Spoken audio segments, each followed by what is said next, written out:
Bien. Bueno, hoy batimos récord, ¿no? Eso significa que la iglesia está demasiado bendecida. ¿O no? Batimos récord por eso, porque mire, todos los que Dios bendijo este principio de año enormemente económicamente, hoy no están acá. Que se fueron a pasear. Bueno, al menos esa es la percepción que yo hago, ¿no? Espero no estar demasiado lejos de la realidad. ¿Cómo les va? Bueno, princesas, háganse ahí, bien juiciosas, quédense ahí en su puestico. Las princesas que están por ahí y las que vayan a entrar allá, bien puedan sigan. Bueno, voy a pedirles el favor que abran sus Biblias en el Evangelio de Juan, el Evangelio según Juan. Voy a tratar de que este ruido no suene. No, ahí se va a escuchar.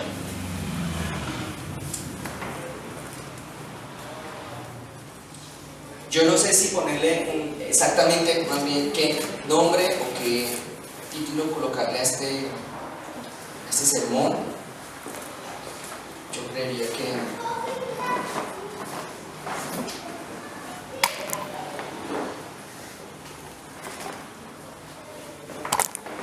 que la verdad os hará libres, creo que debería ser. Yo creería que debería ser ese.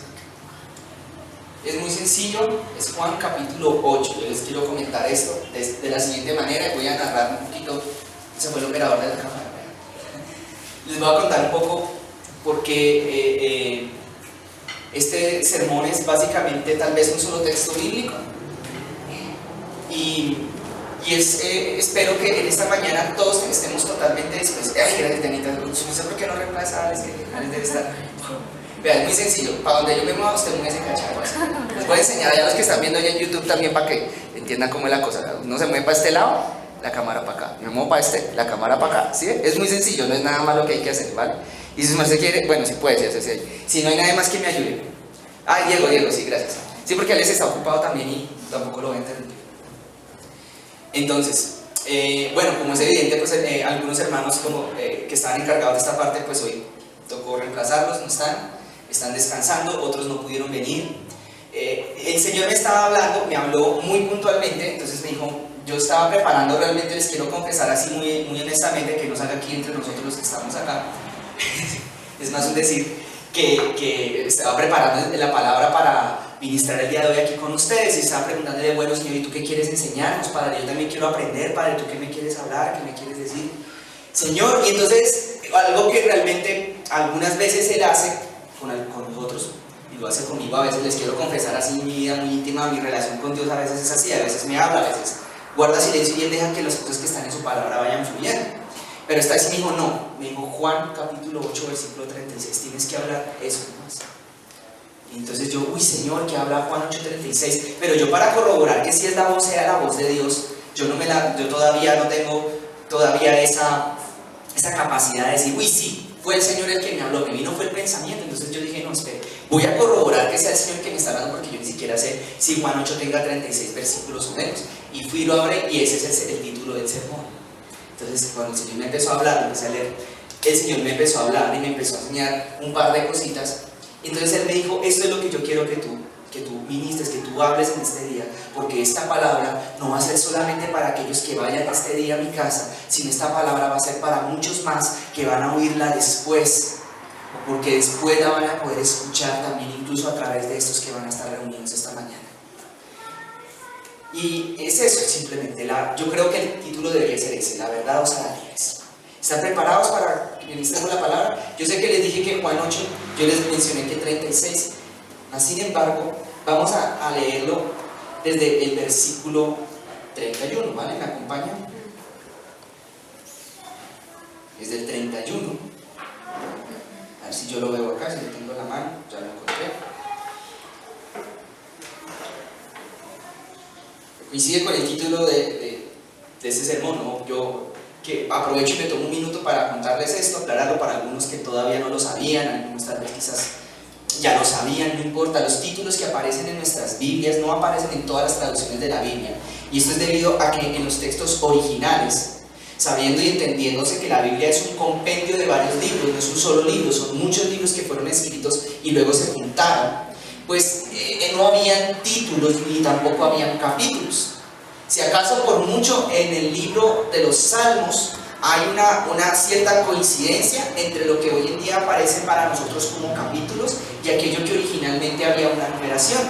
Hay algunas otras numeraciones que aparecen quizás en el Salmo 119 que desaparecieron en algunas de nuestras versiones modernas de la Biblia. No sé, esto lo hablo solamente como un dato curioso, no hace parte del tema central del sermón. Hay unos datos curiosos, por ejemplo, el Salmo 119 van a aparecer unas letricas en hebreo escritas antes de ciertas partes, porque el Salmo 119, que por cierto es el capítulo más largo que hay en toda la Biblia, y un capítulo más adelante de aquel que es el centro de toda la Biblia por número de palabras. El Salmo 119 tenía una subdivisión de varias, y esas letricas eran números originalmente.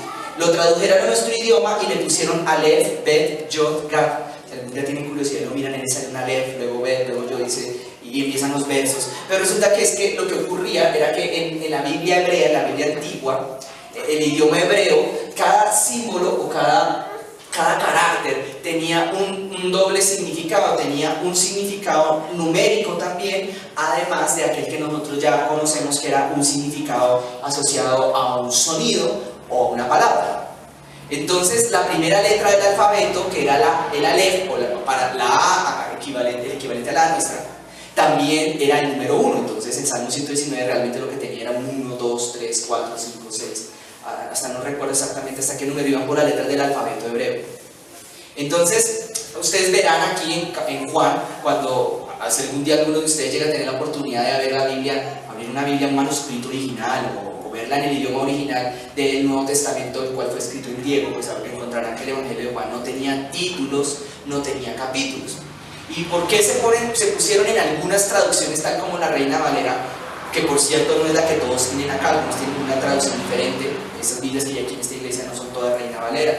Pues porque esos títulos aparecen con el fin de que cuando leamos y estudiemos la palabra de Dios podamos tener la capacidad de poder ubicar rápidamente los temas o ubicar rápidamente los textos bíblicos. Por eso se pusieron los versículos también, es con ese fin, es con esa finalidad, de que la podamos memorizar, de que la podamos aprender y estudiar.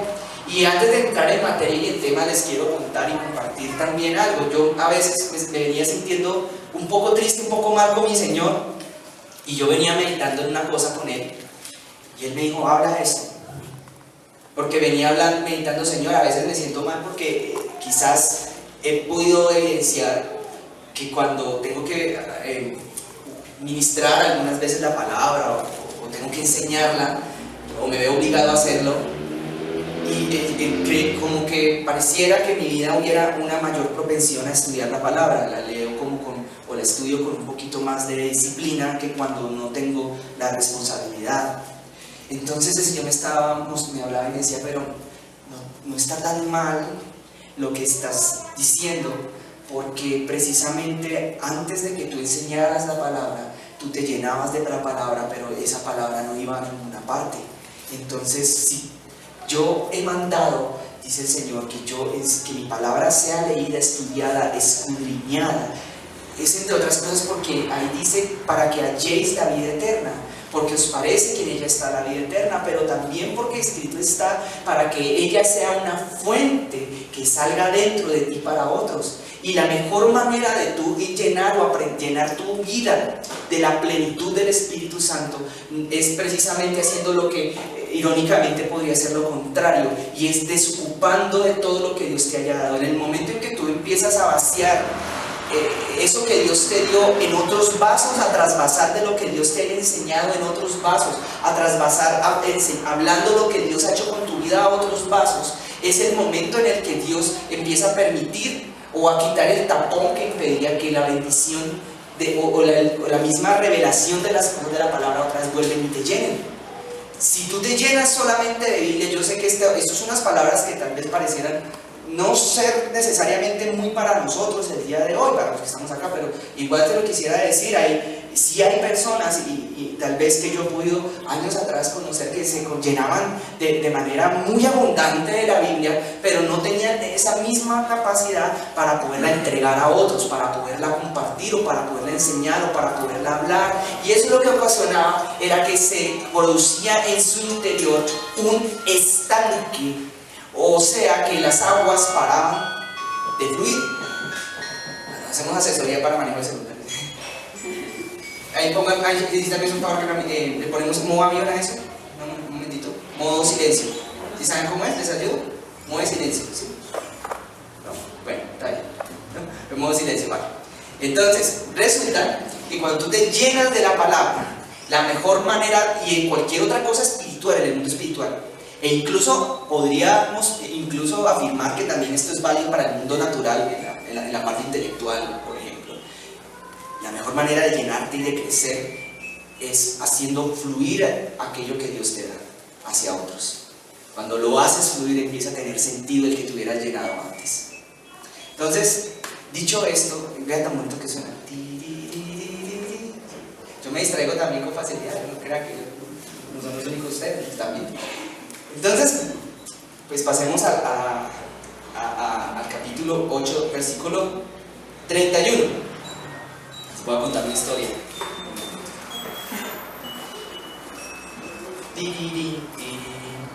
Dijo entonces, eso es como un adulto, si no lo hace mucho. Dijo entonces Jesús a los judíos.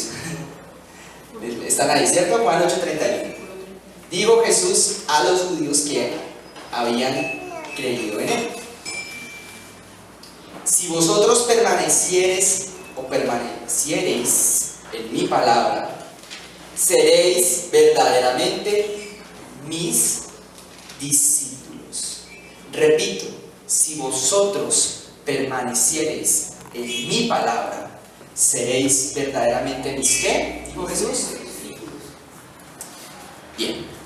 Creo que o sea, todo. Vamos predicando, hacemos la palabra, damos el sermón, hacemos pruebas de sonido, arreglamos el micrófono, ¿cierto? Manejan todo casi, todo de a poquito, ¿sí? Ustedes me van ayudando, ¿cierto? A mí me tienen paciencia con eso. Exactamente. En los tiempos de Jesús, habían varios tipos de personas que podríamos nosotros catalogar de diferentes maneras de acuerdo a la relación, el tipo de relación que tenían con Jesús. Por ejemplo, había familias, tenían sus familiares, su parentela por parte de María y su familia, digámosle putativa, como hablan en los tiempos de las nueve de Aguirandos, por parte de José, ¿sí o no? Él tenía sus familiares, eran familiares. Pero esas personas, esos seres humanos, de los cuales, por ejemplo, estuvo uno de los autores de uno de los libros de la Biblia llamado Santiago, entre todos ellos, la relación con Jesús no se podía definir por ser hermano necesariamente. Es decir, la relación con Jesús, él establecía, cuando él hablaba, la Biblia cuenta más bien, que había, cuando empezó su ministerio, cuando arrancó su ministerio, si bien es cierto que él tenía gente que él amaba, gente cercana a él, al arrancar su ministerio, una de las primeras cosas que empezaron a suceder o a ocurrir era que a él empezaron a llegar muchos seguidores, sobre todo para aquellos tiempos en donde él, en el libro de Mateo lo cuenta, empezó a tener un momento en donde empezó a hacer muchos milagros y empezó a sanar, dice Mateo, a todos los enfermos. Cuando narra los primeros capítulos de Mateo, antes del Sermón del Monte, Jesús hacía muchos milagros, hacía muchas cosas poderosas y grandes y maravillosas. Y luego dice que lo empezaron a seguir muchos, multitudes lo empezaron a seguir. Muchos de los que nosotros venimos y nos congregamos en la iglesia, quizás una gran proporción, un gran porcentaje, en un momento dado al principio, si no es que aún algunos de nosotros aún estamos, fuimos seguidores de Cristo. Y yo quiero explicar qué es lo que significa ser un seguidor de Jesús. Un seguidor era aquel persona que, como en los tiempos bíblicos, para donde iba Jesús, cuando Jesús aparecía en una parte, esa persona se desplazaba y caminaba hacia donde él iba. Y cuando él llegaba a una parte a enseñar o a predicar la palabra, cuando llegaba a una parte a sanar a los enfermos, que eran las principales razones por las cuales muchas personas lo seguían a él, cosa que de pronto nosotros todavía no hemos podido empezar a experimentar en este lugar al día de hoy, debido a que todavía, digamos, ese mover de milagros todavía no es tan potente en este lugar. Y tiene que ver mucho con lo que estamos a punto de hablar y de ver, porque a veces Dios no se manifiesta de manera tan sobrenatural como Él quisiera que se manejara, se moviera, y es en parte también debido a la no comprensión de ciertas cosas, y en otra porque la no preparación para otras. Pues Él tenía muchos seguidores, iban para donde Él hablaba y lo escuchaban hablar, escuchaban sus sermones, escuchaban sus palabras, escuchaban sus predicaciones. No sé si ustedes me entienden. Incluso como muchos de los que estamos hoy aquí, él iba hablando y ellos también allá entre ellos charlaban y decían así: hola, sí, uy, sí, qué interesante lo que hablas dentro, uy, sí, ya ese Jesús el que dijo no sé quién, y así, normalito, como un seguidor cualquiera, ¿sí me entienden? O sea, eran unos seguidores. ¿Me entienden o no? Eso es un líder. Eso es un líder. Un líder es más, hablan algunos que tal vez tienen que ver con ciertos rasgos de la personalidad o características. Ahora hablan de competencias laborales, eso va cambiando con los términos conforme el tiempo. Y hablan de que los líderes tienen ciertas capacidades comunicacionales, tienen ciertas capacidades también de lo que habló un psicólogo por el apellido Gartner, de inteligencias múltiples, entre ellas las comunicacionales, las emocionales, tienen capacidades para persuadir a las personas. Básicamente son ese tipo de rasgos que no se ve solamente en la gente adulta, sino desde muy temprana edad. Y entonces los líderes tienen eso, van haciendo cosas y la gente va diciendo, uy, yo voy por acá porque como que este está en la idea, por lo menos como que este tiene idea por dónde la cosa y lo van siguiendo. Y ese tipo de relaciones no son ni buenas ni malas en sí mismas, pero gran parte de nosotros terminamos metidos o enfrascados en una relación con Cristo que solamente se limita a llegar a ese tipo de nivel, en donde lo vamos a escuchar, venimos y oímos algunas cosas de lo que Él habla, prestamos atención a algunas cosas que se dicen, algunos parámetros morales, escuchamos y nos salimos de la iglesia, pero nuestra vida no ha tenido mayor transformación más allá de aquellas cosas que aquí intelectualmente quedaron dando vueltas en la cabeza. Entonces aquí entra el texto bíblico y Jesús dice, no, esperen hermanos, esperen. Él hablaba mucho, pero Él dijo, si alguno quiere ser mi discípulo. Era una frase que Él repetía muchas veces. No lo dijo una, le dijo varias, no las he contado. Pero dice Él de la siguiente manera, mire, si ustedes permanecen en mi palabra, dice el Señor, seréis verdaderamente, ¿qué cosa? Porque ahora Él establece una diferencia entre aquel que me estaba escuchando ese día o aquel que esté leyendo esas palabras y aquel que es un discípulo. Porque el que está escuchando esto es una persona que no pasa a ser un mero seguidor de un líder o de un conferencista, pero aquel que puede permanecer en lo que Él dijo, deja ese estado y trasciende un estado mayor, más elevado. Ahora Jesús le llama un discípulo. En eso estriba la diferencia entre el que es un discípulo de Cristo, según estas palabras, y el que solamente es un mero asistente a la iglesia. El que asiste a la iglesia no por asistir a la iglesia, eso hace de esa persona un discípulo de Jesús, eso no hace de ti un discípulo de Cristo, sino que aquí, según este parámetro que acaba de decir, es solamente el discípulo aquel que tenga esa capacidad de permanecer en sus palabras, en lo que Él enseñó. Y para poder entender este concepto de permanecer, tiene que ver mucho con la idea de estar en un lugar. Se puede comparar con la idea de estar en un lugar.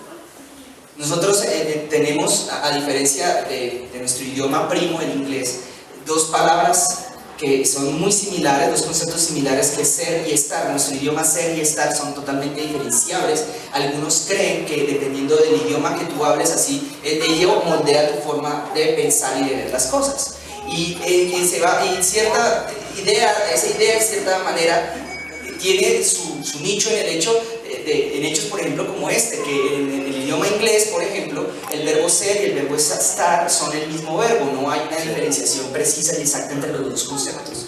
Es decir, que una cosa es en donde tú estás, pero quizás hay una ambigüedad entre lo que tú eres. Pero bíblicamente una cosa es estar, o espiritualmente una cosa es estar y otra cosa es ser. Ahora, Jesús lo que dijo es permanecer. Uno está conectado con lo otro. ¿Por qué? Porque permanecer tiene una gran abismal diferencia con el verbo estar. Y voy a explicar esto. Jesús dijo, el que permanece en mis, ¿qué? ¿Qué dijo ahí? Palabras. En mis palabras. No dijo el que está en mis palabras, sino dijo el que permanece.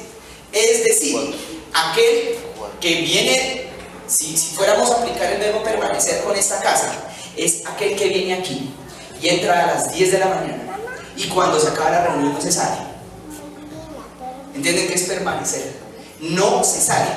Aquel que toma las palabras de Jesús, pero no las deja a un lado, sino que las guarda, las atesora, se planta en ellas y las empieza a aplicar y a vivir. Y no se sale de ellas, ninguno de los días de su vida sigue en ellas. Hablando de esto, hay un personaje que a mí me gusta mucho ese dicho que él tenía, me parece un dicho bastante profundo, por cierto, y era nada más que un dicho que él tenía cada vez que él iba a hablar algo o iba a saludar. Este personaje que se llama Elías decía lo siguiente: vive Jehová, en cuya presencia yo estoy.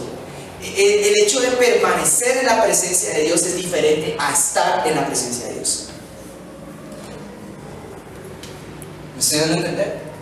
Hermanos, puede que usted hoy aquí hemos orado, esta mañana oramos, esta semana oramos para que todo el que ponga y pose sus pies sobre este lugar, en este día, en esta mañana, pueda ser sumergido en el Espíritu Santo y pueda ser lleno de la plenitud de Dios. Y yo estoy convencido de que a muchos de los que están acá, hemos llegado acá, la presencia de Dios nos ha tocado, nos ha mojado. Muchos quizás tal vez no se han dado cuenta y ello no constituye una cosa mala, pero algunos tendrán la presencia de Dios en este momento y les estará llegando hasta los tobillitos. Otros ya se la sentirán hasta las rodillas, otros hasta el pecho. Aquí está el Espíritu de Dios, pero una de las cosas claves que Jesús está marcando aquí para que tú pases de ser un mero oidor y te conviertas en un discípulo de Él, un alumno de su escuela, consiste no en que tú gracias, Dios te bendiga. No en que tú hoy hubieras venido y hubieras tocado sus aguas, hubieras chapoteado en la orilla del río de su Espíritu con tus pies, como muchos en este momento deben estar por allá, en algún lugar en tierra caliente. Y algunos otros esta tardecita irán a hacer. No, sino que permanezcas en el Espíritu de Dios. Esa es la diferencia entre un cristiano flojo y un cristiano bueno. ¿Se la repito? El cristiano flojo chapotea en la presencia de Dios, hace así como un niño pequeño cuando lo llevan a la piscina un domingo. Y se mete en el agua y luego sale, se seca y sigue su vida. Un cristiano regulimbis podría ser aquel que ya se va metiendo cada 8 días en el Espíritu Santo. El cristiano no tan regulimbis se va metiendo más seguido, 2 o 3 veces a la semana en el río del Espíritu. No sé si ustedes van comprendiendo esto que hablamos. Yo espero que no sea tan abstracto, hermanos. Creo que esto es bastante claro de entender. Aquí está su presencia y aquí la invocamos. Pero los seres humanos tenemos una maña, una mala maña. Dejamos perder eso en lo que andaba Elías. Nos dejamos perder de eso. Permitimos que una angustia, un problema o una situación o incluso una distracción, que no necesariamente puede ser una situación negativa para nosotros, pero sí una distracción, nos saque de estar sumergidos en el río del Espíritu Santo. Nos salimos de su presencia con facilidad y en cualquier circunstancia, en cualquier momento, cuando estamos caminando por la calle, cuando estamos trabajando en la casa, estamos totalmente fuera del Espíritu, fuera del cuento, de esa plenitud, de esa gloria que habita en este lugar. Tú sabías que cuando nosotros, no sé si te habías dado cuenta, pero cuando uno es profeta, hermanos, les tengo que contar, abrirles mi corazón en esto, no puedo evitar hacerlo. Cuando uno llamaba a ser profeta, y yo sé que muchos de ustedes, algunos de los que están acá y nos oyen, también han estado en esa onda, y yo los empezaba a despertar en la parte espiritual a muchos de ustedes. Y fíjense si no, que a veces uno empieza a notar cuando incluso los propios hermanos, a veces uno sin proponérselo lo nota, porque eso no es algo que uno ande buscando precisamente, andan o no en la presencia de Dios. Y ese tipo de gente, de los primeros, sí, generalmente cuando empieza la reunión y empieza la adoración, así como esta mañana la empezamos hoy todos tempranitos, los primeros que llegamos, se nota cuando algunos han andado sumergidos en el Espíritu de Dios, porque cuando llegan acá hay como una continuidad. Es fácil, levantan sus manos y solo hacen así, cierran los ojos incluso algunas veces, y la presencia de Dios empieza a descender alrededor de ellos solamente por su propia disposición que hay en sus corazones, y además porque han estado de manera constante metidos en la palabra, metidos en el río de su Espíritu. ¿Me explico? Y hay otros que no, vienen y llegan con una absoluta distracción y eso, pues yo se los hablo con conocimiento de causa. De verdad que yo tengo altísima experiencia en fariseísmo 1, 2 y 3 y 4. A mí me tocó aprender toda esa cosa. Yo tenía postdoctorado en fariseísmo. Yo era así, la hipocresía, el fariseísmo era casi que el sello de mi perfección. Menos mal, el Señor me tocó rehabilitarme en centro de rehabilitación en el Espíritu Santo. Yo se les hablo porque yo lo viví. Uno llega al templo, llega al culto y uno empezaba totalmente lejos del cuento, en una actitud incluso en el propio intelectualmente lejos del Señor. Uno llega a otra cosa, uno como que, ay no, es que estoy, ay verdad, la iglesia, la gente hay que hablar con buenas palabras, todo el cuento, pero no, hermanos. Con el Señor, lo que Él nos está diciendo, enseñando esta mañana, y este no es un sermón cualquiera, hermano, no lo creas, es un sermón que va a marcar de alguna manera, si tú lo logras coger así como lo va a hacer para mi vida, este año que arranca, quizás porque no llevo las cuentas, pero es muy posible que hoy sea el primer sermón del año, tal vez el primer domingo del año, quizás sea hoy, yo no llevo la cuenta, pero tal vez sea hoy, estamos dando inicio al año ahorita, estamos dando inicio. Si tú logras agarrar esto, tu vida va a florecer. Yo no te voy a decir que tus problemas se van a acabar. Lo que te voy a decir es que vas a tener victoria en todos y cada uno de ellos si el Señor te saca adelante. Si tú te sales del río del Espíritu, tu vida puede que salga adelante también en lo terrenal. Pero no va para trascender más allá de ahí. Pero aquello de lo cual Dios está interesado de nuestra vida espiritual. Y aún por encima de lo anterior, de que nos salvemos. No de nuestro bienestar terrenal, lo anterior es simplemente una añadidura, dijo Jesús. Ahora, siguiendo con el tema, hermanos, Jesús, vuelvo y repito, la primera conclusión de este sermón, fíjense que solamente de medio versículo lo sacamos, es que si tú permaneces en la presencia de Dios, eso es una decisión que tú tienes que aprender a tomar y es algo en lo que te debes ejercitar. Entonces, vas a ser promovido o promovida tarde o temprano y tu vida va a florecer, porque vas a dejar de ser una persona que seguía, así como muchos le seguían. Miren, los seguidores hasta milagros recibían, los seguidores también hasta pan y peces comían, pero los discípulos no solamente comían pan y peces, sino los discípulos después también los partían y también se les multiplicaban. Los discípulos también hacían cosas que el mismo maestro hacía, porque nadie puede hacer cosas sino solamente cuando las ha aprendido de un maestro en el mundo espiritual. Por eso Jesús no a todos les llamaba discípulos, solo a algunos les seguían, pero no todos eran sus discípulos. El discípulo en los tiempos bíblicos se iba al taller del carpintero cuando era discípulo de carpintería, o se iba al taller del alfarero cuando era discípulo de alfarería, o se iba al taller de matemáticas si era el profesor de matemáticas y filosofía, que en los tiempos de los antiguos griegos eran casi la misma cosa, ¿no? Y cuando se no se iba a quedarse una semana o un día o una hora a recibir una clase cátedra acerca de cómo ejecutar el arpa lírica de la antigüedad, cómo ejecutar el arpitas que tocaban los antiguos griegos. Y entonces vamos a hablar hoy, vamos a insertar cómo tocar el arpa. Siéntense, y se sentaban así, no, así no era. Y te toca el arpa, no, así no era. ¿Cómo era un discípulo? El discípulo se iba a vivir con el maestro, a permanecer, como acaba de decir Jesús. No andar ahí por ahí, como que, oye, me meto un poquito en esa agua del Espíritu Santo y, uy, están pies, qué chévere, me lavo los pies y luego me salgo.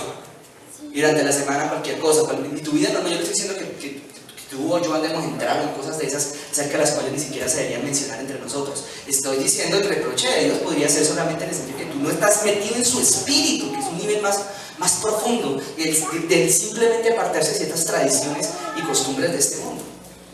Pero cuando andas en el espíritu, así sea el alcoholismo más terrible, tú lo puedes dejar. Yo no fui alcohólico, sí fumador, y sabe una cosa, aunque no fueron muchos años, en esos poquito tiempo, eso sí, lo de muchos años ahí entró por estos pulmoncitos. ¿Y cómo sale uno de una cosa de esas? Fácil, hermano, muy sencillo. La solución, a muchas personas creen que la solución es primero apártese de esa cosa que usted tiene y luego entra a la iglesia y métase en el agua. Y es al revés, usted métase en el río del Espíritu y haga que el río del Espíritu le saque eso a usted.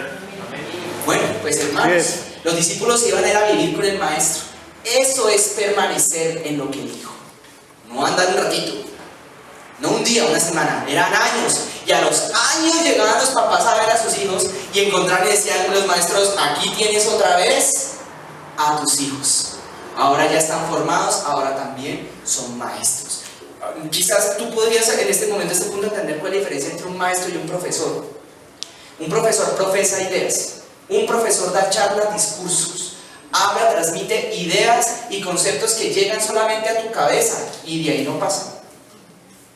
Pero un maestro es aquel que entrena o forja en ti una habilidad. ¿Me estás entendiendo? Te entrena, te dice no, papito, usted no lo está haciendo bien, así no es como se hace. Venga, le enseño cómo es que se hace es así. Así no se hace es así. Venga, le muestro, mire, lo hago yo primero. ¿Está listo? Observe, mire, así se hace.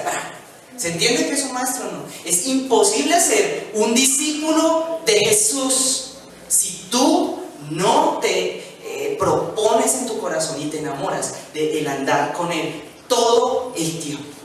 Todo el tiempo. Si tú te metes esto en la cabeza, toma la decisión de hacerlo si es que no lo has hecho y no te ha pasado. Yo creo que el que ya esté viviendo en eso entenderá que estoy hablando, estará haciendo así. El que no entenderá estará así.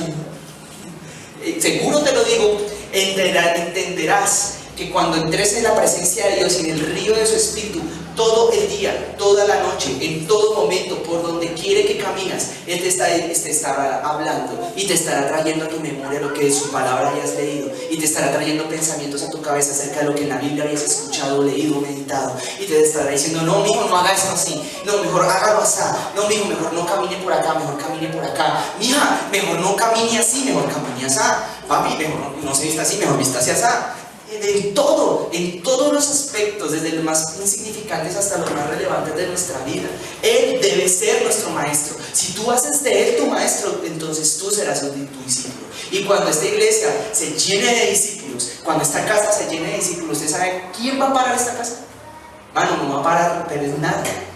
Porque el mayor estorbo, el mayor impedimento para la bendición espiritual de esta casa no ha sido el diablo, hermano. Se lo aseguro, se lo estoy absolutamente seguro. El diablo no ha sido, es más, el diablo mucho rato dura y se va para afuera. Se va así, mire, se va y se va por allá afuera, lejos. Porque Él sabe que se encarga de nuestras propias debilidades, que nuestras propias debilidades, nuestros propios defectos, nuestra propia pereza, nuestra propia falta de compromiso, o nuestra propia claudicar entre los pensamientos, va a detener a la iglesia y la va a tener estancada por mucho más tiempo que lo que el diablo pudiera llegar a hacer directamente. Porque Él sabe al contrario, que si viene y ataca, la iglesia se despierta, coge armas, coge fusiles, y se ponen todos a orar. Eso es así, se levantara hechicería, brujería, así salieran gusanos por todos lados, moscas por todos los otros lados. Claro, habría un grupito de gente que se va, y habrían otros que vamos a orar, vamos no sé qué, y si empezara problema económico y enfermedad por todos lados, yo creo que la gran mayoría se levantarían. Pero hermano, usted sabe, el diablo no lo hace, porque el diablo puede que se esté vencido, derrotado y sea el engañador, pero tonto eso sí no es. Él sabe, y eso sí, de estrategias y de cambio de estrategias, el diablo eso sí no sabe. Siempre ha tenido una sola y la misma: dejemos que su propia pereza se encargue de ellos. ¿Sí me entienden, no? Claro, vamos a la iglesia perezosa. Con eso sabemos que con la iglesia, cuando se deje de ser discípulo de Jesús y se conviertan solamente unos meros seguidores, a Él los tenemos agarrados, porque no va a haber poder de Dios que fluya en un agua que está estancada. Eso es lo que está diciendo el Señor. ¿Me van siguiendo, iglesia? Reciba la palabra hoy con gozo, con poder, atesórenla en su espíritu, ¿vale? Mediten esto. Yo por eso alguna vez les aconsejé, yo lo he hecho algunas pocas veces, este consejo, lo he aplicado cuando viene el pastor Maito, y es anotar. Anote, trate de hacerlo, hermano. Trate. Winston, hoy no lo haga, ya que no trajo con qué escribir. Intente anotar ideas en un papel. No porque usted vaya a coger necesariamente el papel a coger y a leerlo después más adelante, sino porque si Dios le habla a usted, usted va a poder retener mucho más lo que Él le dijo cuando usted lo ponga por escrito. ¿Me escuchaste, iglesia? Cojan buenas costumbres, cambien de costumbres. Mira, hay dos cosas dificilísimas en la vida de un ser humano. Dos. Una es adquirir una nueva costumbre, y esa es la número uno. Y la número dos es dejar una costumbre que ya tenías adquirida. Son dos cosas terriblemente difíciles. Parecemos gatos en ese aspecto, ¿sí o no? Los que tienen gatos me entienden. Cambia el gato una costumbre y verá que el gato le protesta. Cambia el puesto donde le pone la comida y verá que el gato se desacomoda también. Sigamos con el texto bíblico, ¿me acompañan? Dice ahora lo siguiente. Verso 32. Y conoceréis la verdad, y la verdad os hará libres. Había un dicho antiguo que se usaba en Oriente, o se usa en Oriente todavía, que me llamó mucho la atención el día que lo escuché. Me pareció muy interesante porque tenía una similitud y una concordancia tan bonita con esto que acabamos de leer. Ellos lo dicen de esta manera: dicen, desconocer una verdad te hace esclavo de una mentira. Cuando tú tengas el nivel de ignorancia que haya en tu vida, es directamente proporcional al nivel de opresión que tú tengas que soportar a lo largo de la misma. El nivel de ignorancia que haya en tu corazón y en tu mente va a ser proporcional al nivel de esfuerzo, de lucha y de batalla con el cual tengas que esforzarte para poder salir de una mala situación en la cual estés hoy. La verdad en contraste, que está plasmada y referenciada aquí en este texto a través de la misma Biblia, en la cual está el espíritu de la profecía, que es el mismo espíritu de Cristo. La Biblia misma es la fuente de toda sabiduría celestial para el ser humano, la cual asimismo es revelada a nosotros en estos tiempos a través del Espíritu Santo. Por eso es que Jesús dijo que los discípulos permanecen en lo que le enseñó, pero que los que permanecen en lo que le enseña conocen la verdad. Y los que conocen la verdad son solamente ellos, aquellos que van a ser verdaderamente libres. Voy a contar una breve historia ahora. Este sermón parece como un rompecabezas de muchas cosas pequeñas que vamos a unir a medida que vamos leyendo. Había una historia, no era real, pero sí reflejaba muchas cosas de cómo son el mundo espiritual. Hay una película, de hecho, era una película, es una ficción, no pasó en la vida real. La película, muy filosófica, yo la vi cuando tenía como 15 años, por ahí en el colegio nos ponían unas películas de profesor de filosofía. No sé si ustedes la vieron, se llamaba La Naranja Mecánica. Los que ya son mayorcitos de mi generación o antes la conocen, los que son más jovencitos tal vez no la conozcan.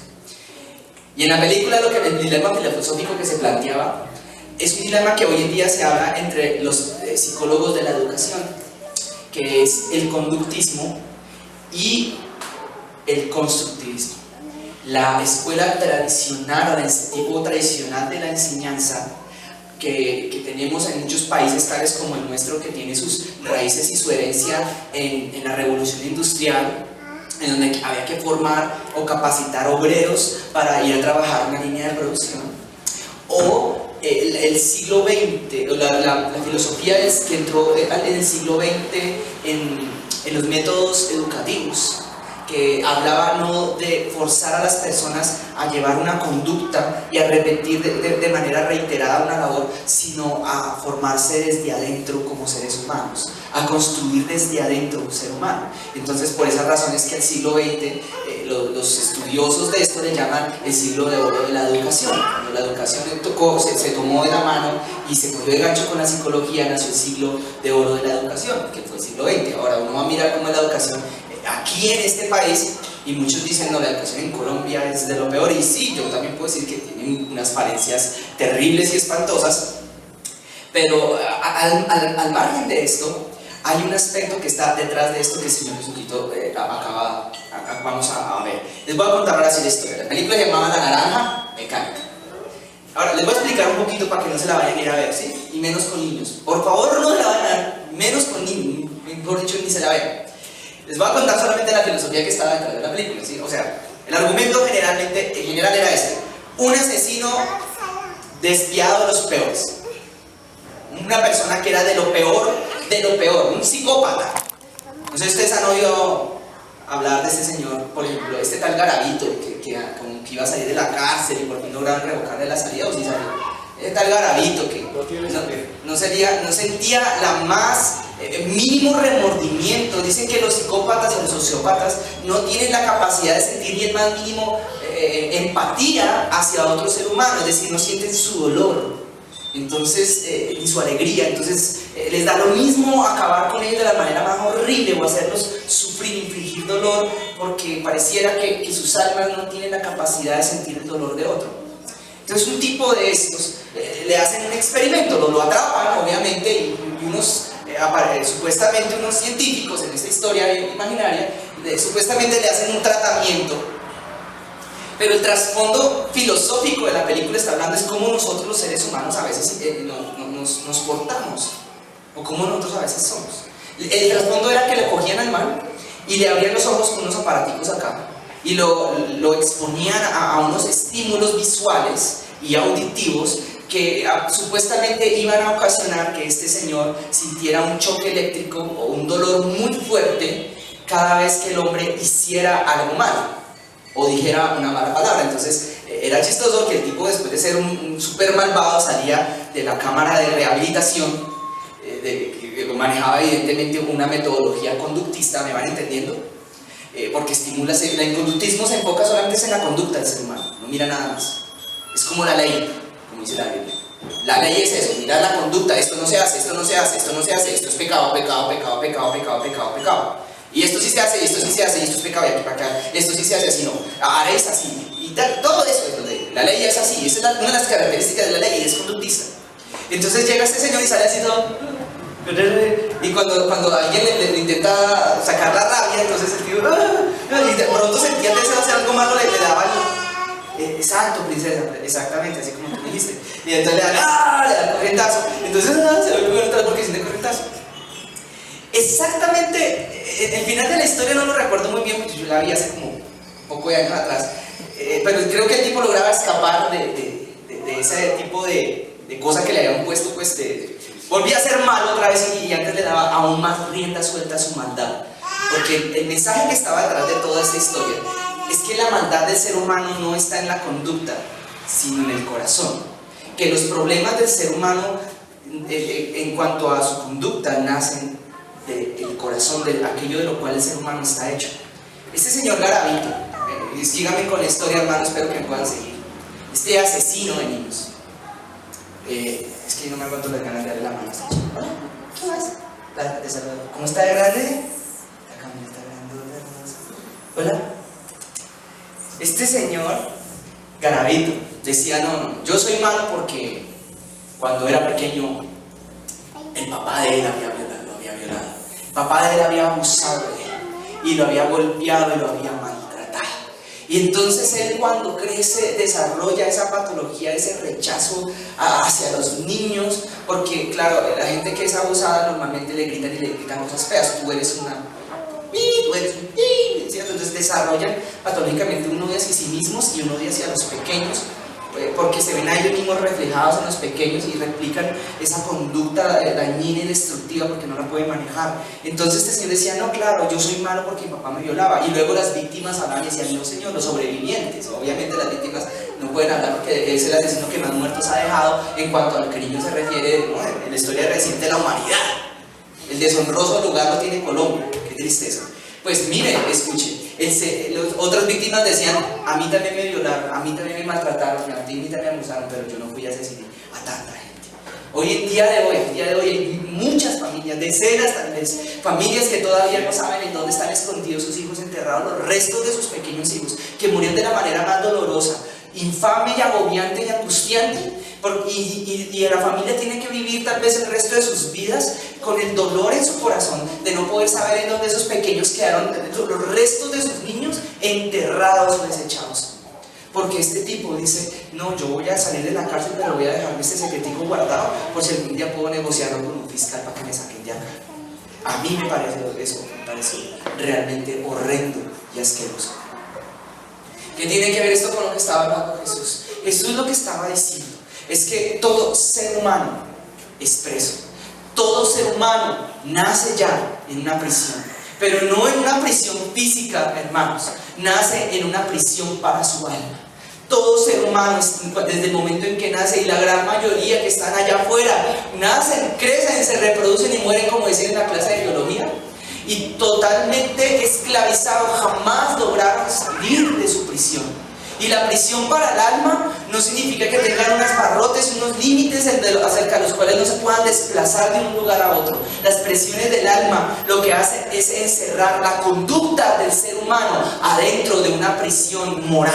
Entonces las personas dicen, yo no puedo dejar de hacer esto, o yo tengo que hacer lo otro, y muchos de ellos creen que sus conductas y sus comportamientos son así porque hace parte de su propia naturaleza, porque creen que les gusta. Pero la verdad es que el asesino mata y es despiadado con los niños, no porque sienta alivio y satisfacción al hacerlo solamente, sino porque allá dentro de su alma hay una prisión y él no se puede mover más allá de los límites que esa prisión a él lo encierren. Entonces el asesino, así como el mentiroso, así como el tramposo, tienen en su interior una cárcel que no es visible a sus ojos naturales.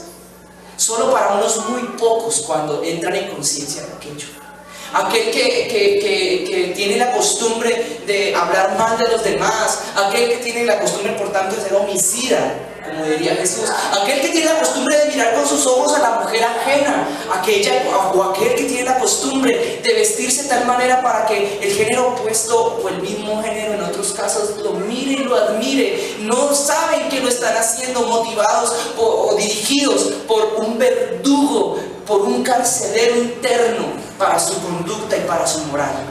No saben que no son libres. Y de muchos que veían desde lejos el cristianismo tradicional, antiguo, religioso y fastidioso, decían: no, es que las religiones son el opio del pueblo. Esos mismos que hablaban de aquello veían la religión como una mera sucesión y serie de normas y leyes que hay que seguir para que entonces puedan alcanzar la vida eterna. Pero según la Biblia no hay nada más lejos de la verdad, porque la fe, en contraste a la religión, es la apertura de la prisión, es la transformación, es el paso del conductismo, en donde te enseñan solamente a hacer las cosas de una manera, a convertirte o a transformar tu naturaleza interior y convertirte en alguien que es absolutamente libre de aquellas prisiones en las cuales el diablo había forjado, había elevado, había construido adentro de nosotros para que nos moviéramos dentro de ella. No sé si ustedes me entienden. El que es hijo de una persona o nieto de un hombre que fue muy infiel a su esposa, tiene la propensión espiritual a ser fiel, porque el diablo y la Biblia lo afirma, construye prisiones y cárceles de manera generacional.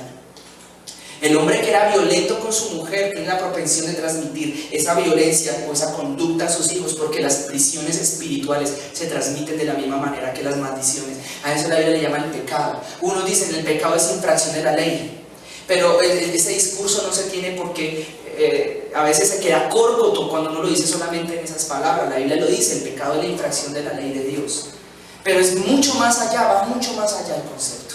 El pecado es lo que entró en este hombre llamado Garabito. Sí, cuando lo abusaron, cuando sus ancestros hicieron cosas malas. Tal vez ancestros de él tenían también problemas con la brujería o la hechicería, no lo sabemos. Tal vez había propensión, incluso algunos dirán hasta genética en él.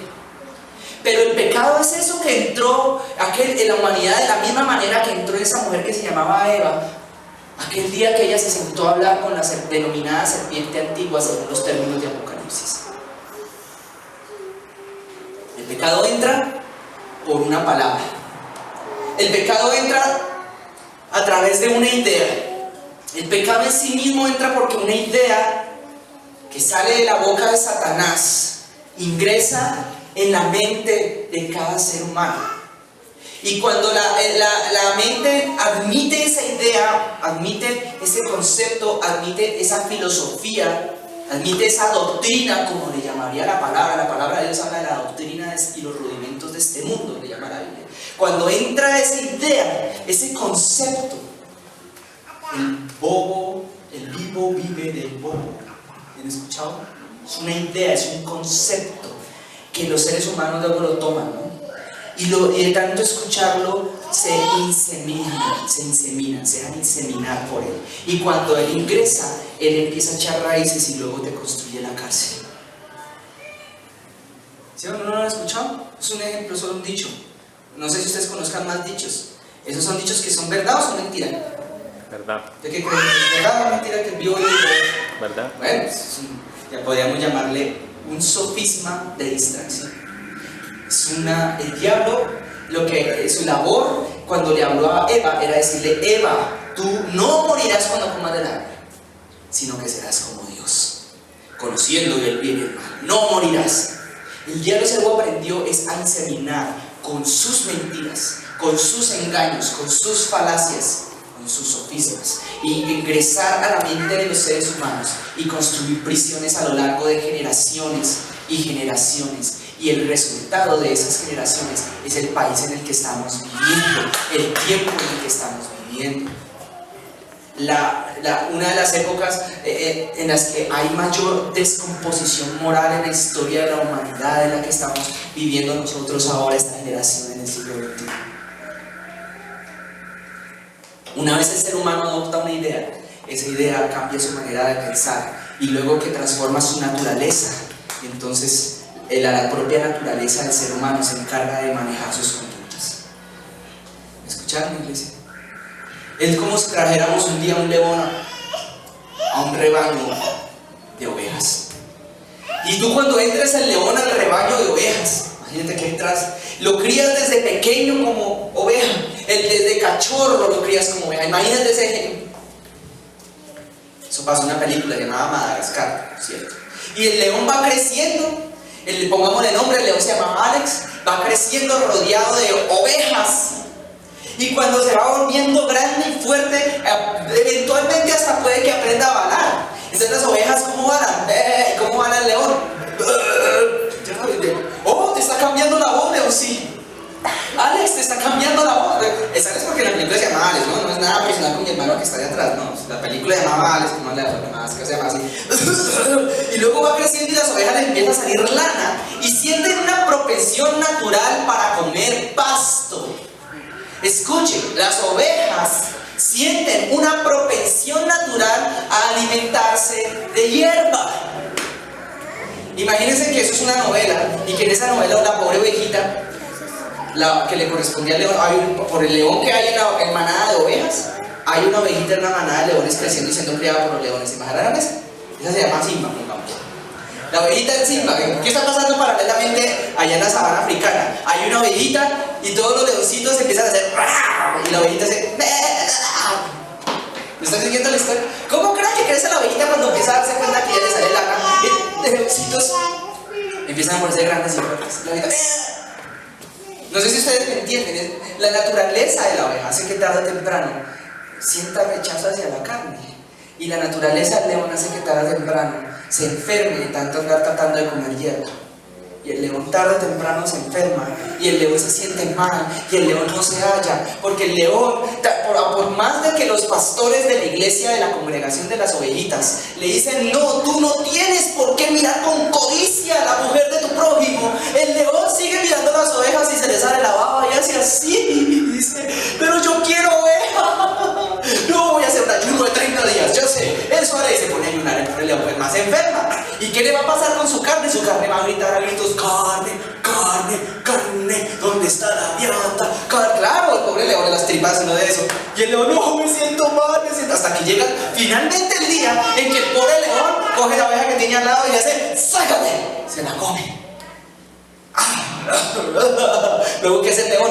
Se pone a llorar, luego se siente mal y dice, soy el peor, la peor oveja de este punto. No voy a volver a la iglesia, me retiro, los pastores me van a señalar y me voy. Y luego llega el diablo y dice, sí, culpable, culpable, eres un culpable. Y el pobre león dice, sí, soy culpable. Y luego sale el león ahorcado. Fin de la historia. Se acabó. Bueno, parece una historia chistosa, pero no. Es exactamente lo que le pasa a miles de cristianos todos los días, a día de hoy. ¿Saben cuánta gente los pastores y yo hemos conocido así? Vean, vean. Así, así. Leones o lobos, perros, jirafas, culebras, sobre todo las no, es un chiste malo. Sobre todo, sí, hienas, han conocido gente así, de toda naturaleza, toda clase de animales del zoológico, de la sabana africana.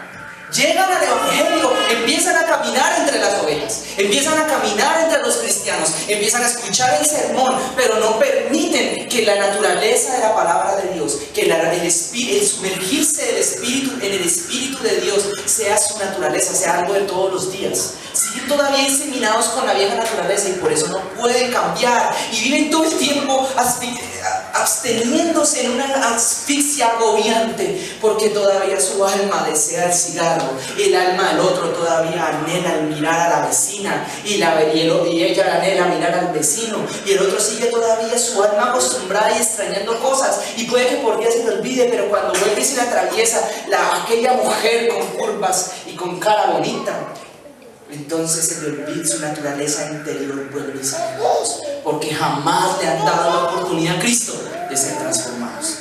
Esa es la diferencia entre un discípulo y un seguidor.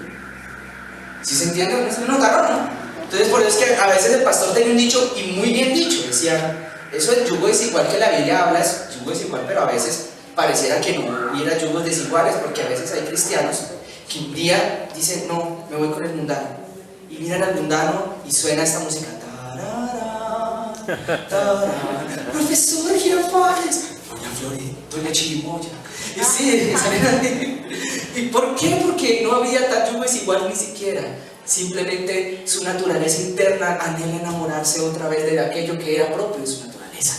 ¿Usted cree que un lobo va a mirar una oveja con ojos de casarse? No, de comérsela. ¿Y una oveja en su estado natural va a querer aparearse con un lobo? Pues hombre, no. El lobo sí se la quiere comer a ella, que es otra cosa. El lobo en su naturaleza lo único que va a querer es echar carnita, man. Si acaso, por más de que el lobo trate de cambiar su conducta, jamás va a poder, porque el asunto que está hablando aquí Jesús no es un asunto de conducta solamente, es solamente un paso. Para eso es que Él dejó la ley de Moisés, dice la Biblia, para que entendiéramos que somos malos, que nuestra naturaleza es mala, que el diablo era malo y nos corrompe, es una canción, y que todo aquel que es nacido en esta tierra no es hijo de Dios. Si usted lee Juan 1, lo lee un momentico, una sola pasadita así, y le presta atención, usted se da cuenta que la gente que nace en la tierra no son hijos de Dios. Los seres humanos no son hijos de Dios cuando nacen, son hijos del diablo, todos, porque Él dejó su semilla inseminada en todos y cada uno de nosotros y en nuestros abuelos y ancestros. Solo el Hijo de Dios es aquel que nace del Espíritu, que es capaz de, en el Espíritu, sufrir ese proceso, por medio del cual, a través de la palabra del Espíritu Santo también, puede germinar en él otra vez un nuevo ser, el cual afirma la Biblia que ese sí es imagen y semejanza de Dios. Continuemos con el sermón, hermanos, y acompáñenme ahora a terminar de leer esta partecita. Dice, conoceréis la verdad, verso 32, y la verdad os hará libres. ¿Libres de qué? La respuesta es de lo siguiente: de tu propia vieja naturaleza, de lo que tú eres. Tal vez suene un poco extraño lo que te voy a decir, pero espero tú lo puedas interpretar de la manera correcta. Tú y yo deberíamos comenzar a odiar lo que nosotros éramos antes. Esa parte de nuestro código genético espiritual que el diablo dejó en nosotros. Empezar a odiarlo y empezar a entender que estábamos en esclavos. ¿Usted cree que la persona que es chismosa y es cizañera, es chismosa, cizañera y peleona solamente porque esa es su naturaleza? Porque sí, bueno, es porque la naturaleza del diablo. Y si esa persona, ¿usted cree que Dios no quiere que esa persona sea transformada? Pues obvio que sí, claro que sí.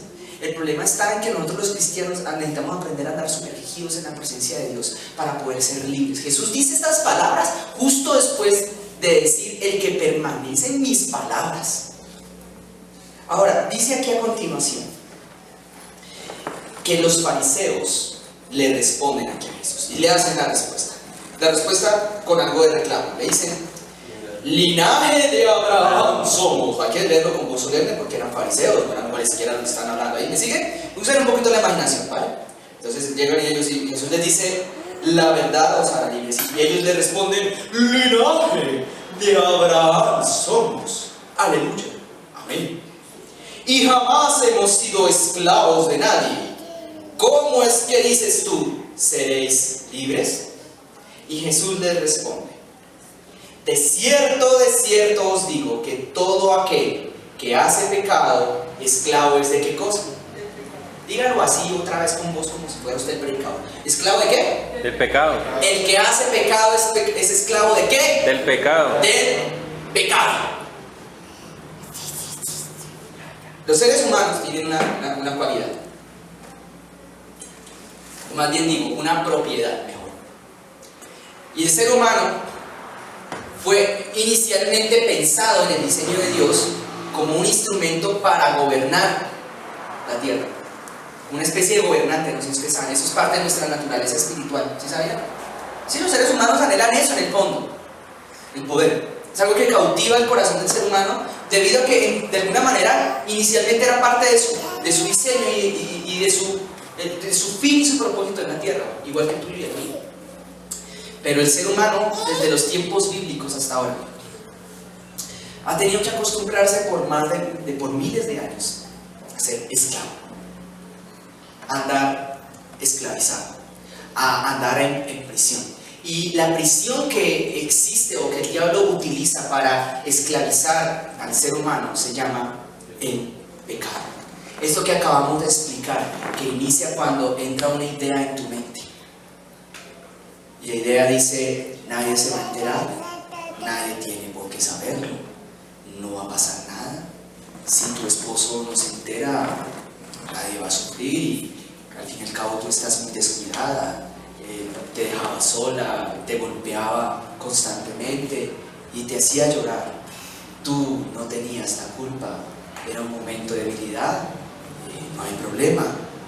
¿Entienden cómo es la cosa, no? ¿Sí entienden cómo es cómo va entrando la sentencia? Y luego, después de que entra el pensamiento, con el pensamiento luego, cuando ha echado raíces, ni siquiera ese pensamiento es el que te impulsa. Es la transformación que causó en ti el haber consentido, meditado e incubado tal pensamiento. Por tanto, tus costumbres, tus reacciones son el resultado de aquellos pensamientos e ideas que se han venido incubando en tu vida a lo largo de la misma o incluso de generaciones atrás. Aquella persona que por más cristiana que sea, si anda en el Señor, realmente en el Señor, el día que se estrella en su carro y se asusta de una manera muy fuerte, es muy difícil que le salga una palabra de maldición o un golpe o un puño a la persona que lo ha vivido, porque eso último no nace del consciente, sale del subconsciente. Es una reacción instantánea, fruto que se generó o que tuvo su origen en un lugar más profundo del alma del ser humano, del corazón, no de la conciencia, no de esa que activamos cuando estamos en un lugar generalmente social, ¿no? O sea, todos somos péguese con el dedito pequeño del pie al borde de la cama a las 3 de la mañana porque usted se paró porque le dio chichi a ver qué le sale. No, ¿sí me entienden o no me entienden? No, sí, yo era de eso. Mire, yo tuve una vez un susto terrible, una vez me acuerdo un susto. Yo estaba rodeado de nada más y nada menos que el pastor y la familia, y todos se asustaron, pero el único que sacó la palabrota más gigante que tenía en su repertorio era yo. Y el pastor y su familia me miraron así. Y no me dieron nada. Porque una cosa es intentar cambiar tus costumbres y otra cosa es cambiar tu naturaleza. Cristo no vino a solamente que tú cambiaras tus costumbres, Él vino a cambiar tu naturaleza, y para Él tú y yo tenemos que nacer de nuevo. Mire, Jesús le dice a estos tipos, a estos fariseos, les dice, mire, el que es hijo, el que practica o el que hace pecado, será esclavo por tanto del pecado. La persona que estaba en la droga, nadie más que esas personas quizás son tan conscientes de esto, de esta verdad. El que ha probado la droga, luego la droga lo consume, y el alma se acostumbra de una manera tan fuerte a ella y se aferra a ella, que incluso hasta su propio cuerpo se aferra a ella, que son prisioneros y esclavos. Ellos saben que es prisión, que es estar en una prisión, porque cuando salen a la calle, si tienen 500 pesos o 500,000 pesos, da la misma, porque saben que su carcelero interno los obliga a vender hasta lo que tienen, hasta sus zapatos, hasta la última moneda que se encuentra en la calle, para conseguir aquello que sacia la necesidad y la sed de su alma. La persona que ha estado en problemas como por ejemplo la pornografía o la prostitución, o temas como el acudir a la prostitución o ese tipo de problemas de orden sexual, que al igual que lo anterior se generan a través de intentar saciar el alma del ser humano con una fuente que no es divina, una fuente equivocada, tarde o temprano terminan gobernando al ser humano, lo dominan y lo gobiernan. Hay personas, hay seres humanos que caen en conductas de este estilo porque tenían un problema, por ejemplo el cigarrillo, y no lo digo yo, lo dice la ciencia, no porque se sintieran más cool haciendo eso, sino porque tenían una cosa que algunos llaman una fijación oral de pequeñitos, porque les hizo falta estar más pegaditos a la pocheca de la mamá, porque de pronto la mamá estaba con problemas de salud y no se pudo dar la suficiente pocheca que su alma necesitaba. Sí, exactamente. Dije pocheca, entonces sí entendió usted, ¿no? Ahí sí comprendió lo que estamos hablando. Exactamente. Ay, venga, adentros. Ay. Bueno, ya, listo. ¿Qué quede testimonio acá? ¿Sí? Dígame. Listo. Y así sucesivamente. Toda conducta pecaminosa es el resultado finalmente de que el ser humano intentó saciar algo de la manera equivocada. Y una vez llegó o optó por ese recurso equivocado, se convirtió en un prisionero de aquello con lo cual intentó saciar su alma. Un alma que está convertida ya totalmente en una oveja y ha sido saciada por Cristo y ha sido transformada. La única sed, el único hambre que posee es el hambre de Él. Y estoy hablando en términos del alma, no estoy hablando en términos del cuerpo, porque evidentemente este cuerpo es externo, va eventualmente a sentir hambre física, pero la parte interna, cuando ha sido transformada y sumergida en el Espíritu de Dios y ha estado tanto tiempo en Él que ese Espíritu de Dios ha sido más como una placenta y un líquido amniótico para Él, ha nacido una nueva persona dentro y esa persona se ha formado y luego sale. Ese nuevo ser no tiene sed ni hambre de nada pecaminoso.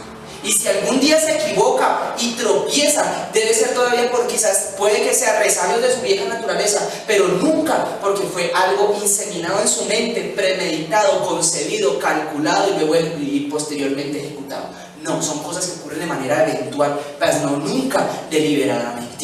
¿Me explico o no me explico, iglesia? A ustedes, a muchos, ¿quiénes de ustedes no les han dicho, ay, pero es que todos pecamos, porque todos somos pecadores? Los anteriores papas tenían ese muletilla, es que todos somos pecadores, todos pecadores. La Biblia no dice eso. La Biblia dice es que todos alguna vez pecamos, pero no dice que todos seamos esclavos de ese pecado, porque el que está en Cristo, nueva criatura es, dice la palabra.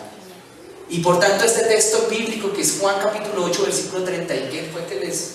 36 dice, y conoceréis la verdad, y la verdad os hará libres, ya nunca más esclavos de eso, jamás. Y el ser libres de eso es que por más de que te hubiera fascinado la pachanga y te hubiera fascinado la francachela y la comilona y el traguito, cuando los tengas enfrente tú vas a decir, porque ya no me gusta esta vaina. Es más, hasta podrían llegar y oiga, mano, pero esta vaina ya no me fascina. ¿Por qué? Porque eso último significa cristianismo.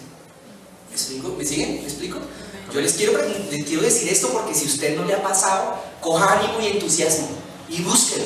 El día que a mí me pasó por primera vez, ahora les voy a hablar un poquito del testimonio de mi vida, en ese solo aspecto que les conté. Yo salí del colegio con el cigarrillo aquí, salí del colegio así. Mi colegio era un perdedero para mucha gente. 10º y 11 era casi que el infierno. Los profesores entraban y se persinaban a dar clases. 10º y 11 éramos básicamente unas castas y salíamos a fumar antes al frente del colegio así desafiantemente a los profesores así. Entonces, ¿qué, profe? Profe, acá sale un verbo. Sí, era así, ¿no? Profe, ¿tiene nombre? Sí, era. ¿Qué fue lo que pasó en mi vida, hermano? Que después de que Cristo, les cuento como testimonio solamente para que usted coja ánimo, hermano, si usted de pronto estaba en esa lucha. Llegó el Señor a mí cuando me sanó y me tocó, ya estando yo en la iglesia, hermanos, ya estando en la iglesia, ya estando buscando de Él. El día que me sacó y me sanó, me di cuenta que me había sanado y había transformado mi alma porque ya no me daban ganas, porque después cuando cogí el último, ya por el impulso, porque uno siempre tiene un impulso, ¿no? Uno queda como con una costumbre igual, y cogí el último, mano, esta vaina, no, este es otro, no, ese no, era este, esa vaina no, la quita para abrir que te digo, esa vaina ya no, medio fue vómito. Mi hermano, nunca más en la vida mi alma volvió a sentir un deseo por eso. Y dije, ay, lo logré, nací de nuevo. Y el Señor me dijo, ay, papito, ay, estás lejos del cuento. Eso, el cigarrillo era la punta del iceberg. Miren todo el chorrero de cosas y mañas que hay en su vida. ¿Sí de todo eso? Sí, Señor. Bueno, ¿cuántos años le quedan aquí en esta tierra?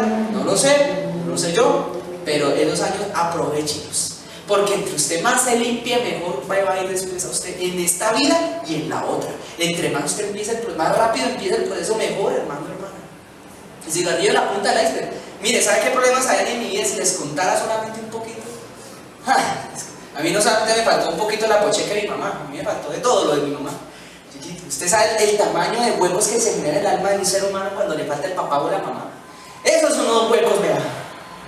Una vaina, cuando uno tiene un papá duro que no lo abraza a uno ni lo consiente mucho, o el papá que es demasiado meloso, cuando uno tiene una mamá ausente, un papá ausente, un papá que no le dice te amo, no estoy orgulloso de ti, solamente con esas bobadas, como decimos por ahí, hermano, los huecos que le quedan en el alma cuando uno crece, Uno crece, ay, no puedo ir sin ti, y luego se me decía, oiga, pero usted por qué se mete en esa relación, usted por qué se mete con esa mujer malvada, perversa, y yo, no sé, pero la amo, pero se mete así. Yo sí conocí una, era yo, pero la quiero, porque resulta que no, era el hueco tan horrible que hay en el alma, la prisión. Entonces hay gente que no puede andar si no es con una nena al lado. Mamá es así, y hay mujeres también lo contrario. No pueden ser felices si no tienen un varón, y si no tienen el varón se sienten solas. Queridas hermanas, si a usted les llega a pasar eso en su vida de manera constante y sostenida, yo le digo que usted no está lista para casarse, ni mucho menos. Usted lo que tiene es un complejo de Edipo, el cual tiene que ser sanada y ser liberada y ser transformada de adentro. El día que usted sea feliz con su Señor, su naturaleza misma va a hacer que la persona adecuada se acerque a usted. Su propia naturaleza. Yo también digo amén a eso. Eso a mí me pasó. Y mire, y aún así uno se casa, y aún así uno se da cuenta y uno dice, uy padre, tantas cosas todavía que me hacían falta. Tantas, y uno casado todavía le acoja y escarbe y saque basura, escarbe y saque basura. Y luego, Señor, transfórmame, Señor, transfórmame. Yo le invito a que usted le diga eso hoy al Señor, es en serio. Si usted ya lo hizo, hágalo. Y si no lo ha hecho, pues también. ¿Escucharon, iglesia? Amén. Y dice entonces el Señor a los fariseos, así que si el Hijo os libertara, seréis verdaderamente libres. Sé que sois descendientes de Abraham, dice él, pero ustedes procuran matarme porque mi palabra no haya cabida en ustedes. Miren, yo hago lo que he visto cerca del Padre, y vosotros hacéis lo que habéis oído cerca de vuestro Padre. ¿Lo leyeron ahí? ¿Ellos de quién eran hijos? Del papá de ellos se llamaba el diablo. Satanás. Entonces, una pregunta. Entonces, si ellos son hijos del diablo, ¿cómo dice, detecta, aquí explica Jesús, que es la semejanza moral, la semejanza espiritual? ¿Es acaso que el hijo del diablo le salen cuernitos? Así como en Hellboy, le salen cuernitos, ¿no? Le sale de hacer una cola de un tridente, no, es más, ni lo tiene, es un bíblico, yo creo que será de los cuernos, no sé, el tridente es el de Poseidón, pero eso ni siquiera está en la Biblia. ¿En qué consiste la semejanza a un padre en el mundo espiritual? Ya sé, tenemos cacheticos y orejas. Comportamiento. Son antropomorfismos con los cuales han intentado encajar a Dios. Si la Biblia dice que el ser humano original era imagen y semejanza de Dios, era en la parte interna, porque Dios es espíritu. Dios no es una criatura semejante al mono. En cambio, usted no es más que mire aquí a los que están en este lugar y usted va a ver cara de mico, chita, chimpancé, ¿sí? O sea, tenemos una semejanza a esta tierra porque nuestro cuerpo proviene externo de esta tierra, pero nuestro cuerpo interno, tal como se revela en Génesis capítulo 1 y 2, no proviene de esta tierra. Por eso internamente no parecemos de este mundo, somos una especie que pareciera no pertenecer a esta tierra. Y como diría algún día muy sabiamente la gente Smith, ustedes parecen es un virus, se comportan más como un virus que como un mamífero, porque si externamente somos mamíferos, lo mamiférico de nosotros no es lo que es semejante a Dios, es lo interno, lo que es divino en nosotros, o es celestial. Es eso que Dios dice que tiene que cambiar. Y todo aquel que usted detecte, por más de que lleve 30 años o 20 o 15 yendo a una iglesia, si usted lo ve que todavía el pecado no es algo ocasional, sino más bien una práctica y una costumbre en su vida, usted ya puede diagnosticar en esa persona, que quizás sea aquella que usted ve en el espejo probablemente, que esa persona es un hijo del diablo. ¿Por qué? Porque según Jesús hace las obras ¿de quién? Del papá. Cuando yo era niño y tenía más o menos 5 o 6 años, el dicho en la empresa donde trabajaba mi papá, no es una empresa, es un instituto, era, ahí llegó Pachito Chiquito. ¿Por qué cree que ahí me decían Pachito Chiquito si mi papá se llamaba Pacho? Fácil, mano, porque esta cara es una fotocopia de la cara de ese señor, solamente me faltaba el bigote. Un señor que usaba el bigote así, de verdad. Póngame bigote, queda Pachito. Ahora póngame aquí unos 30 kilos más, quedaría otra vez Pachito. Físicamente salía el más parecido a ese señor, ese Pachito. Parecido físicamente. Ahora, ¿por qué cree que Jesús compara que los hijos de Dios y los hijos del diablo se parecen a sus papás, pero no en la cara? No, hermanos, ¿en qué se parecen? En sus costumbres, en sus hábitos, en sus pensamientos, mejor dicho, en su naturaleza. En que los hijos de Dios les gusta el pasto espiritual, a los hijos del diablo ¿qué les gusta? La carne espiritual. A los hijos de Dios les llama la atención las cosas que son de su reino y les gusta hasta hablar y pensar, meditar y conversar en las cosas que son de su reino. Yo se lo digo para que usted coja el espejo y se haga un diagnóstico con la palabra, hermano. Pero los que son hijos del diablo, ¿qué les gusta? La carnita. ¿Seguro? ¿O no? ¿No se han dado cuenta? Mire, el que es hijo de Dios odia y le cae gordo y se siente mal cuando se le chispotea una mentira. El que es hijo del diablo está acostumbrado. Le brota, le fluye, hasta tiene talento y es bueno para eso. Mentira blanca, morada, púrpura, azul clarito, azul oscuro, de cualquier color que usted le quiera poner, hasta la negra. Todas están manchadas por la genética del reino de las tinieblas.